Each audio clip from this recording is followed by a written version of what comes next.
what advice do you have for listeners who want to quit corporate and start their own business like you did? Believing in yourself that you can do it. Finding a problem to solve. I'm a graphic designer. What problem are you solving? And then you gotta take action.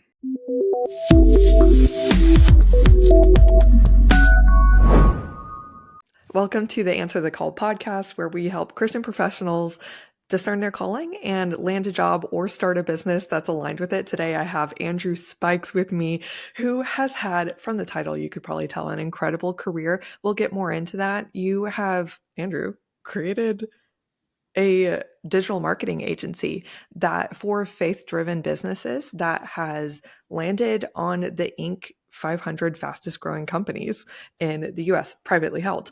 And when I learned about that and saw on your LinkedIn, which is very nicely done, by the way, I would expect so, but your career trajectory and all the amazing companies that you've worked at and really just leading an exceptional career as a marketer, I thought that the audience would have a lot to learn just as, professionals in general. They don't have to be in marketing. They don't necessarily have to start their own business, but there's a lot to learn from your growth trajectory and your excellence.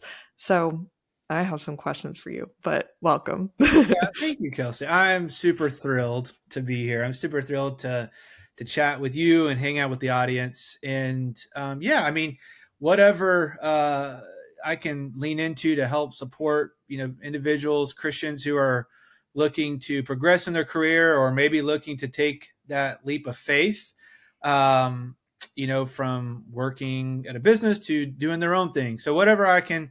I've made a ton of mistakes, and so we'll talk about a lot of them, and hopefully people can learn from it and improve. So, I will appreciate the chance for you to make me feel better about myself. So feel free to lead into the mistakes. I guess my first question is, and I love this line in your LinkedIn profile, is how did you go from working at a chicken farm at 15 years old to getting into marketing, deciding that was what you wanted? Mm-hmm. And then can you just share about the career progression story and touch on a few of the impressive stops you've made along the way before starting Missio? Yeah, very loaded question. I know. Take your time on it. Yeah. I love the story. I'll give you the background. And honestly, this is probably not uncommon. And the fact that my career trajectory is like a pile of spaghetti. It's all over the place, right? I mean, as most of us are, we're trying to find ourselves early on in our life, and we're trying to figure out what we're good at, what we're not good at. We try a bunch of stuff, and then mixed with, we have to have money. And so there's that sort of tension point with all this. And by no means does anyone, I think, or does everyone just wake up and do exactly what the professor said they would do and make $1 billion and it's just going to go perfect. That's not how it works. So, it's all over the place, and likely how it should be. So the chicken farm, I had a stint at, I grew up in Kentucky, and this guy that went to our church. He owned about 8 chicken houses, and very interesting guy.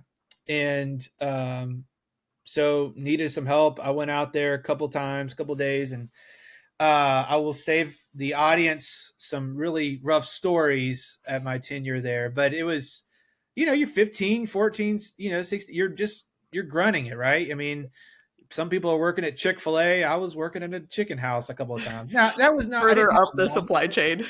The supply chain, right? I mean, I started the supply chain to Chick-fil-A, right? Literally. This is called backwards integration. No, and it was, farming's not for me. Learned that one early on. But then I also worked other odd jobs, as we all do. I taught piano lessons for a little bit. I worked at a place called Fun for Kids that was basically like a, whatever, like little ball houses. Anyway, so we all did those jobs. We all did those crazy jobs. Ended up, I went to school in Nashville I wanted to be in the music industry. My parents were very musical and in ministry. And I thought, necessarily will be like full time in ministry, but I kind of like the Christian music area, the country music. So I went to there. Meanwhile, I had to I learned in the music industry, you're either really poor or really rich. And if you're going to be really rich, it's going to take a while being poor before you become rich. So I I've don't, picked up on that, and that's a big no thank you for me, but wow. I mean, it's yeah, good to lay that out up front. yeah, just lay it out front. And so, and I was engaged and I was like, hey, I got to make some money, provide for my family and whatever, blah, blah, blah. So I thought, well, what is so in music? I'm like, that's a creative side and the business side and like sort of like the science plus the creative. And I was like, what else does that? Marketing does that. Ha ha. Right. So marketing is very creative, but very scientific at the same time. And so I thought, well, that's it. Well, you can't just go out of college and get a marketing job. Most people don't, unless they become like a social media coordinator or whatever. So my first job was in sales. I sold Yellow Page ads, in the real Yellow Pages AT&T owned at the time. And so anyway, fast forward, I just kind of I kept on in my career taking sort of sidestep moves. Like you go one way and you kind of make a sidestep, go one way, make a sidestep, and you just kind of keep sidestepping until you land on what you actually are good at, actually love. So every career stop, every chapter in my story was just a sidestep to where I was previously. And you use your resume to get to that sidestep, right? Mhm. And so fast forward, had a couple of marketing manager jobs. I by no means am like the most brilliant person in the world. I was not good in school. Like, so UPS did not look at me and think, "Oh my, this is just a genius." That was not it at all. I there was a job available. I applied. I didn't know anyone. There wasn't like some connection. I walked in and had a good connection with the hiring manager who became my boss, and worked hard in the interviews and went from there. So yeah, Good it's a to total know it God can be thing. that simple. Not Yeah. for everybody, but it is good to know that sometimes it is simple. It was a total God thing, to me personally. Not to say that God's not in it if it's not like Yeah. that. Mhm. I want to be careful on that. But I do preface by saying, I think they saw something in me, right? There was something, and I like came with some like, I think exactly what they were looking for in terms of like scrappiness and all this stuff that they didn't have. But it wasn't like, and I had an MBA and like I checked some of those boxes, Mhm. but it wasn't like I came out of Harvard and was just the most brilliant person ever, right? That's not it at all. So anyway, we can dive into that later. But anyway, and then Missio will probably start. We'll probably land that plane here in a little bit and how that story happened. But is that helpful to kind of? Oh, yeah. What was the role that you got at UPS? My first role I was initially hired for was a digital marketing manager for their international marketing team. So, and what it really that was the fancy title, but the real thing was head of search engine marketing. Oh, okay. And so basically it was for international. So all things not US. Mhm. And so at the time it was like 52 countries. And basically, I first started with all things like Google Ads, paid search, if you're familiar with that, like Mhm. AdWords, that sort of thing, Yeah. right? And it was in every country, some countries had their own thing. Like China has, Baidu, and Russia has Yandex, and so there's different flavors per country. But then it sort of morphed into SEO and then some other stuff. But that was it. That was it. And it turned into a really impressive resume accomplishment with like a major, what is it, like Fortune 50 company? I They might were have that Fortune wrong. 50. Yeah, yeah, But, they're Fortune 50. Yeah, and so like a huge break, it sounds like. kind of. Yeah, Praise yeah, the Lord. yeah, That's so yeah. awesome. Yeah, So it was. Yeah, I don't. Again, I was probably under. What's the word? I did not deserve it. I don't think. Like, you know what I'm saying? Like, I wasn't like, I totally get it. It wasn't like that at all. I felt out of my league initially, but they saw something in me, and yeah. Thank you for normalizing that. I Yeah. think that's just kind of realistic sometimes. I mean, it's me always, but so connect the dots of how did you go from what sounds like a very impressive, steady job to say, I'm gonna be an entrepreneur? Right. Yeah. Golly. So I've always had that itch to scratch, and Mhm, I tell people you you have to. Entrepreneurs are just built different. They are why, and you could be an entrepreneur at a company, mhm, and that you know who you are. Like an entrepreneur, and it's like a company, and then a entrepreneur outside of it. You do your own thing. You're wired to build things, and you're wired to problem solve. And if you're not problem in a role that you're problem solving or progressing something, or if you can't be innovative, or if you can't build, you're not going to be extremely fulfilled, right? Because it's mhm. just how you're wired. Yeah. Um, Luckily at UPS, they like my boss was incredible, had the best, and they let me build. Like they let me do those things. And so this is not a knock at all on them because I still cherish them to this day. Separately, there's always this sort of itch to scratch. Like, could I do something more? Like, could I? Mhm, I've always been wired that way. And so, uh, I would on the side just start random things and try things. Failed a lot, and you know my wife wouldn't let me touch our savings account mhm, to start anything, and so I had to sort of hustle, scrappy, whatever. um, so what I did was I had no credit because I didn't believe in debt, mhm. and so I didn't have a business that had any credit because we just started, so I got a $500 credit card. uh, Secured. yeah, Amazing, amazing. $500 limits on, like, that's it. I um, remember my first credit card. Yeah, $500 limit credit card. And I'm like, what am I going to do with this? I took all $500 and I spent it on, at the time, as AdWords. It's Google Ads. It's advertising in the UK and in Europe. And they were an English speaking country that was 6 hours ahead of me. I'm in Atlanta.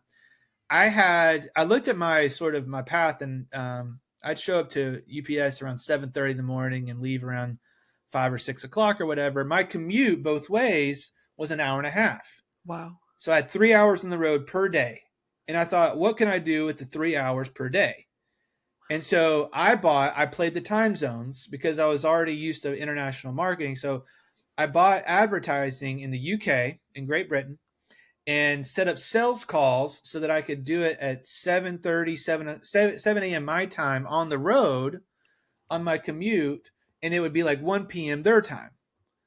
And so I did that. And then I would do the same thing. I sold a client, I remember to this day, and I took that money and bought more ads on the West Coast in California, Washington, and Oregon because of my commute home.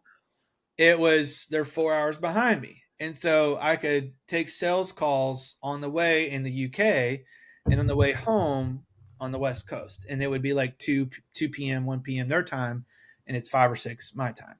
Dang. So, and Obviously, I'm smiling like a maniac because I think I'm obsessed with you now for this strategy. That's so cool. yeah, Way to make it's the most of it. you just got to look at what you Yeah. have. Like, and an entrepreneur does, like, again, I'm not brilliant, but what you look at is like what a true entrepreneur makes something out of nothing. Like, Mhm. what do I have that Yeah. I can then repurpose? Yeah.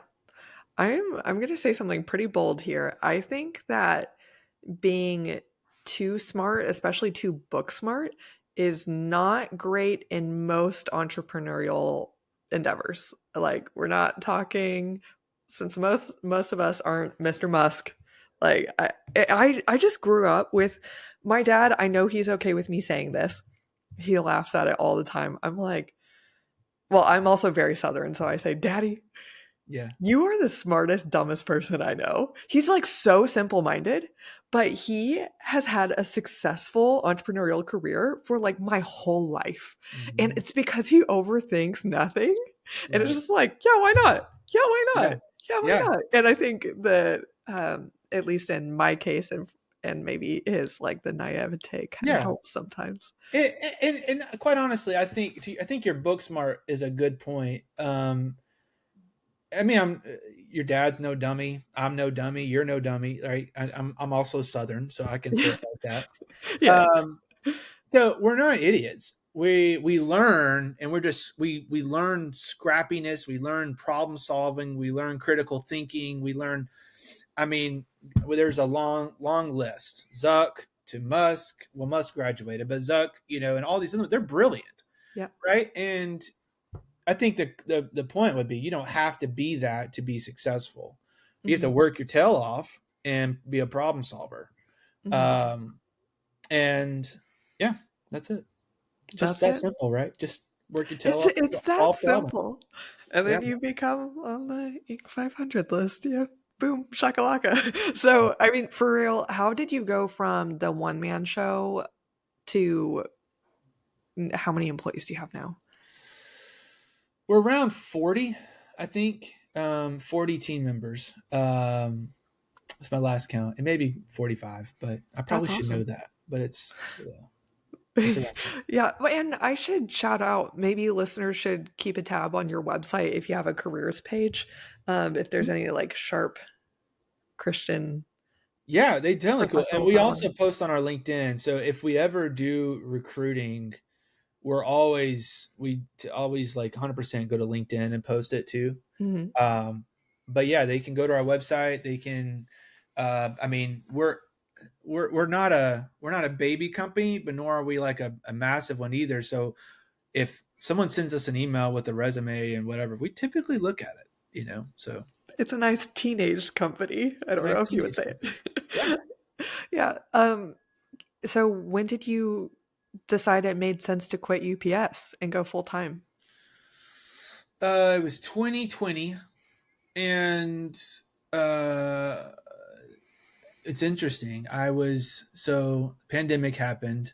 I was head of global advertising, and so we had a team that basically. So I wasn't working on search engine marketing as much as I was like actual advertising. So like Mhm. social media ads, YouTube, all this stuff.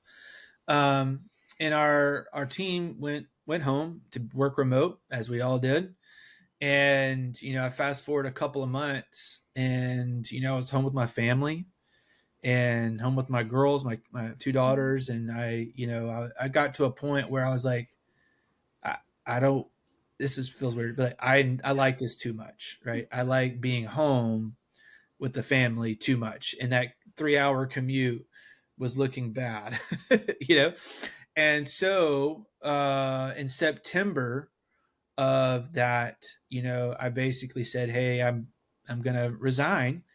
And there was an opportunity to basically I could give my 6 months notice basically, Mhm. and so I stayed from September through the following February.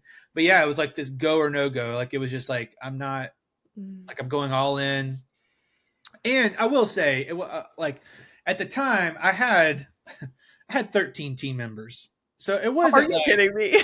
no, like it wasn't like I was going to nothing. Like at the time, because I had a big boy job and I had to give UPS 100%, Yeah, 110%. It wasn't like I could, skirt around that. So what did I do to grow this thing was I kept on hiring people hiring. Mhm. so that they could do the work. And I just sort of owned it as an asset. Um, and, and yeah, so it wasn't like, and I built up enough recurring revenue where I was almost there. And I thought, well, gosh, if I gave it 100% of my time, as opposed to, just working at night or just early in the morning, then it would work. Mm. And um, and so we took the risk. My parents looked at me crazy. Of My course. wife is all in. She has way too much trust. She like it's probably not healthy, but yeah, that's kind of how it was. So I was technically full time entrepreneur life March 1st of 2021. Oh, nice. It's been a great I guess 4 years. Almost. Yeah, oh my gosh, you're about to hit 4 years exactly. Almost 4 years. Yeah, I'm That's doing so this. exciting. A kind of a funny question. I do you listen to certain or like read certain books, follow certain authors or YouTube channels or podcasts that have really supported you in your entrepreneurial journey? Great question. There are there are some resources. I admittedly my favorite I do a lot of audiobooks. Me too. Um and through Audible, and the majority of what I listen to are either autobiographies or biographies. Mm. And so a couple of ones that really stick out. So like autobiographies, so like Phil Knight wrote Shoe Dog, Oh yeah, that's a classic. you know? So good. So and then there's are you so you've read it or Mhm. listened to it or whatever. Yeah. Yes. Yeah. Listened. I'm in the Listen. listening camp with you. Yeah, listening camp. Um so Shoe Dog, there's one there is so of course there's the one around Elon Musk and Steve Jobs that Isaac Walterson I think wrote as a biography. He also wrote about like all these other geniuses, but those biographies I enjoy. There's as a small business owner, Profit First was a big one for me. Yeah. Mike Michalowicz is such a king. Yeah, I really enjoy his books. His book Clockwork was like it's essentially about like how to hire yourself out of the day-to-day operations of the business. yep. That is what like I followed it to a T, and he has like an 18-month process to the final test of making sure that you've done this well is you go on a 1 month I don't touch my business at all sabbatical. I took 2 years, but I did it. I did 5 weeks. Did you really? Yeah, it was at the beginning of last year after I got married. Wow, and It it was still amazing. ran. Oh yeah. Yeah, we I wouldn't say grew, but like maintained my expected earnings. It was awesome. Wow, Yeah. And and then that I got too comfortable with that and now I'm back. I'm like, wait, wait, yeah, wait. No, no, I gotta be more dang. active. I'm not. I know what you're talking about, and I've told the team, even the leadership team, I'm like, I would love for all of y'all to take 1 month at a Mhm, time. I think he also mentions that in the book where you mhm. make it a part of the benefit package. I'm not there yet, but that's my goal. That's my goal. Hey, if little old me can do it, I believe this Uh, is in your you're future. my hero. Uh, so that's one. The other one that I've probably listened to 3 times um, is called Built to Sell. Yeah. You and I, wow. So I bet we built, could trade Audible accounts and not we even could, notice a we difference. probably wouldn't. Built to sell, not because I'm thinking about selling anytime soon, but it's the built part. It's the building, productizing, all that stuff. What's another one? Build by Tony Fadell. He's the guy who he's. This is also an autobiography that he wrote. He's the guy who started Nest and sold it to Google. So that's one. The Ride of a Lifetime by Bob Iger. He's the CEO. Yeah, of Yeah, Disney. yeah, of Disney. So this is actually a good one for your listeners, to be honest with you, because he's not an entrepreneur, Yeah. right? And so this, all the other ones are entrepreneurs, but this guy, Bob Iger started as just like a television guy, and then he grinded his way up. And however you feel about Disney's aside, but he just kept going, Mhm. and then he retired, and Disney fell apart. And they brought him back. So, Ride of a Lifetime's a good one. There's one more that I was going to mention. Winning by Jack Welch. He's the guy that did GE. Anyway, I could go on for a while, but there was one I was looking for. He wrote. He's the entrepreneur that led Brooks, the running company. Mm. But anyway, Oh, I yeah, there bet you go. people could look that up. I love this. I feel like this year I'm ready to stop just focusing on how-to content. Like um well, even like Clockwork. It is story driven, which is similar to Built to Sell, these two books. like these very like strategy books, and more dive more into biographies or autobiographies. Uh, I loved Ina Gardens was like a new one that I recently listened to. She was like a Food Network queen. Okay. Yeah, that I grew up I watching. remember Ina. Ina, Yeah. she and Yeah. Jeffrey, legendary marriage. They are Legendary. legendary. They are legendary. I think you're right because, and this is the reason I like them so much, is because it walks you through. I don't look at the beginning part of their life too much, but what it does is it walks you through their psyche of decision making, Mhm. and it also talks about their screw ups. Whereas these Yeah. how to books kind of gloss over that a little bit, and Phil Knight talks about selling shoes out of the back of his Cadillac or whatever, and it Yeah. also makes it makes it real life. Whereas you think on Instagram and LinkedIn, these guys just got it perfect, but if you go through the stories, you can learn a lot about it. So yeah, Thank you for dipping into that unexpected question with me. That's sure. such a highlight. I can't wait to there was a few that I hadn't listened to or read, so I am going to do that right away. What I would love to um, kind of close on two questions. What are your dreams for the future? Mhm. And then, yeah, advice for listeners who want to start their own business like you, but we'll get to that later. So, Dreams for what the are your future. dreams? Yeah. Um, One thing that I've really this probably in the last 12 months um, is I want. So let me back up. So Missio, our company, the word Missio is Latin for mission, and when I was and we went through a rebranding phase, and we landed on Missio a couple of years ago, and I went through this sort of mental story of like trying to figure out who we are, what am I all about, why do I exist, why do we as an entity exist, and I landed on I want to have peace. Like I want to sleep at night knowing the work we do does matter, um, and I want to have peace about how we treat people. I want to have peace about how we set up contracts. I'm not big on conflict personally, so that might play into it a little bit. But spiritually, I draw that if I'm in God's will, I have peace. So that's kind of my sort of own definition of feeling whether or not I'm in God's will or not is, do I have peace about what it is that I'm working on or what it is I'm doing or a decision that I've made? Do I have spiritual peace about it? And so if I kept on going down that road, I said, well, glorifying God is really that. So our mission, which is Latin for missio, is to glorify God with digital marketing.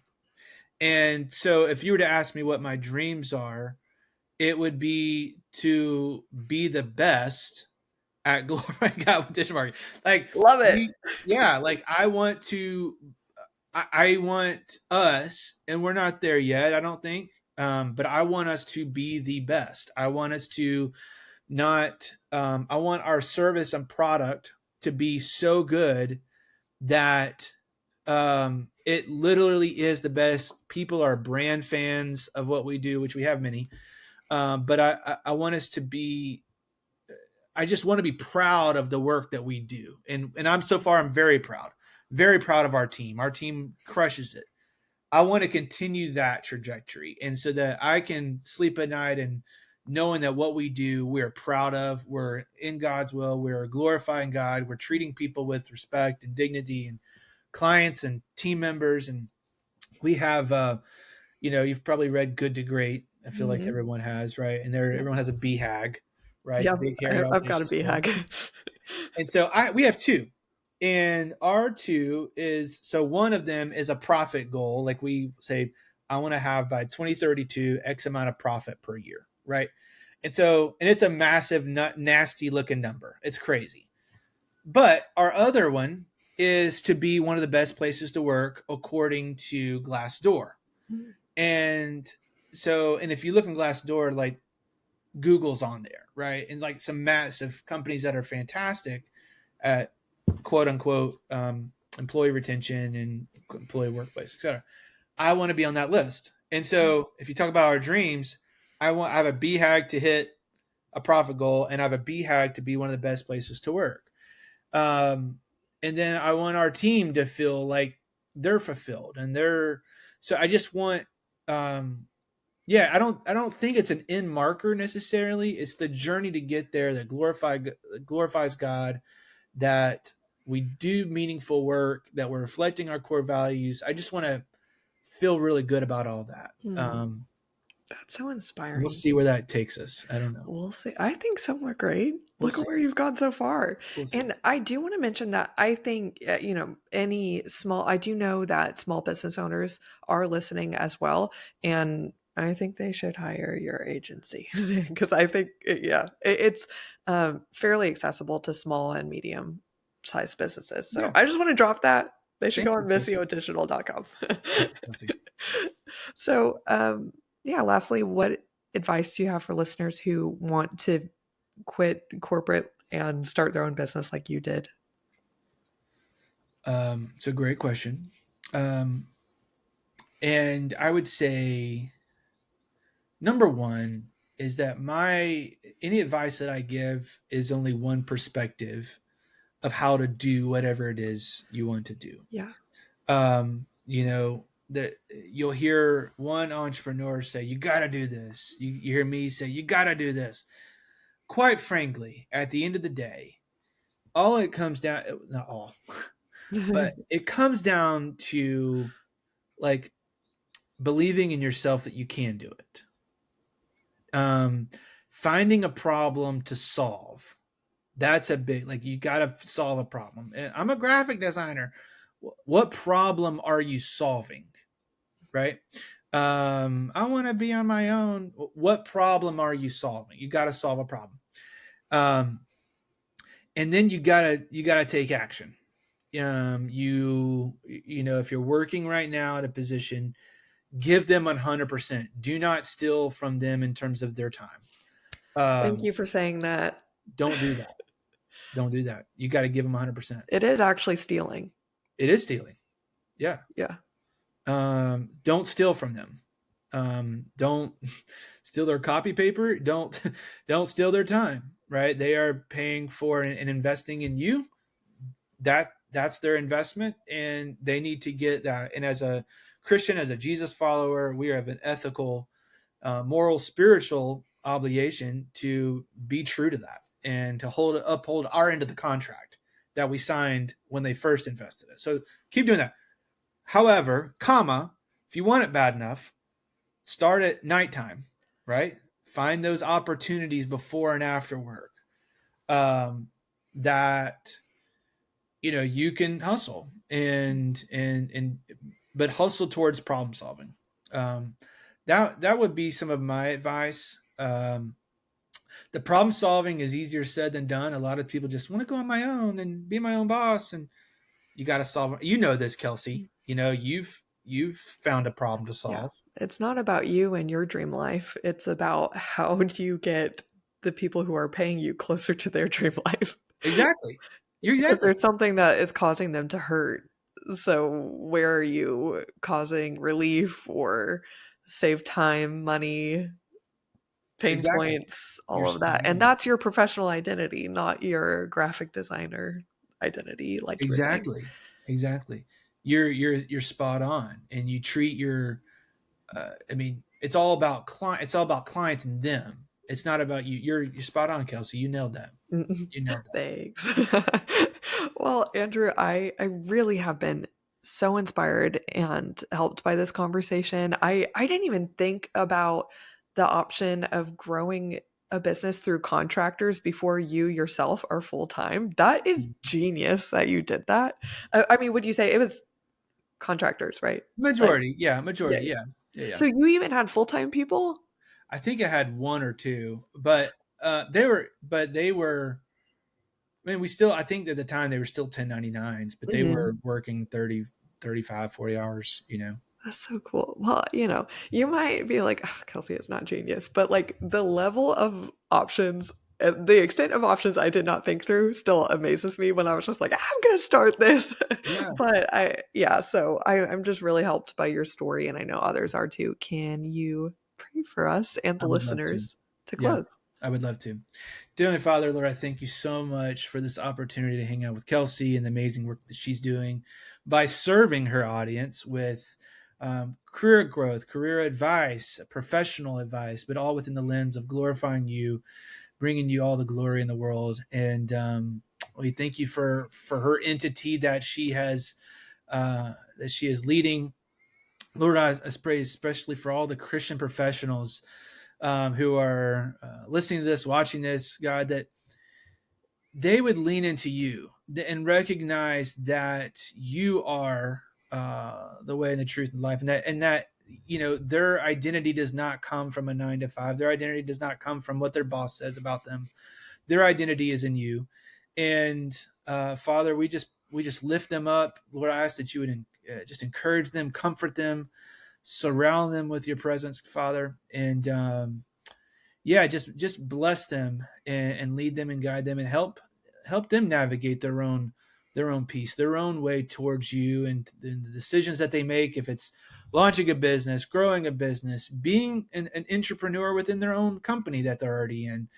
Father, there's so many opportunities to glorify you, and God, I pray that you would just lead and guide them in that. Thank you again for our time. Thank you for Kelsey and the amazing work she's doing. We ask all of these things in your name. We love you. Amen. Amen. Oh my gosh, Andrew, I am ready to slay the day. Play it. Run through a brick wall. That's right. Oh my gosh, that's what I always say. I'm going to send you a podcast after this on James J. Hill. It's a biography from like the Founders podcast that if you haven't listened to it already, I think you'd be so about it. I said that exact same thing. I'm going to go punch through a brick wall after That's right. listening to it. That's right. So, yeah, thank you again for this time. Likewise. Thank you, Kelsey. Thanks for listening to today's episode. To get an even more meaningful head start into your calling, head to thecalledcareer.com, where my fellow career coach Audrey and I have created a whole suite of free resources and tools to help you get clear and get a job today.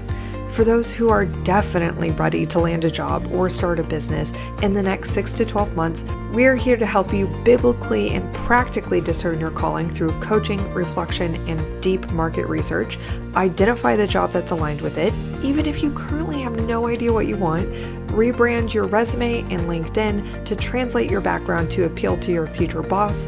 P.S. We take this off your plate and do this for you. Also, we'll teach you how to land referrals and get attention from leadership through networking. Again, if that makes you nervous, we have these emails and LinkedIn messages literally written for you so you don't have to sweat. We're also here to give you unlimited interview practice so you're prepared to address every elephant in the room and knock selling yourself out of the park. Then we'll round out with helping you negotiate your salary so you land thousands more. Just so you know, recent clients have gotten $8,000 to $50,000 salary increases, even though they were totally non-traditional candidates. That's because we specialize in helping non-traditional career pivoters land jobs they're ecstatic to serve in. It takes work, but we're here to see you through until the end, when we're celebrating that day that you send me an email in all caps and you say, Kelsey, I got the job. Then you could be on the podcast. But I'll be here until then, keeping you accountable and encouraged by meeting with you literally until you land the job you want, even if that's up to 6 months from now within our program.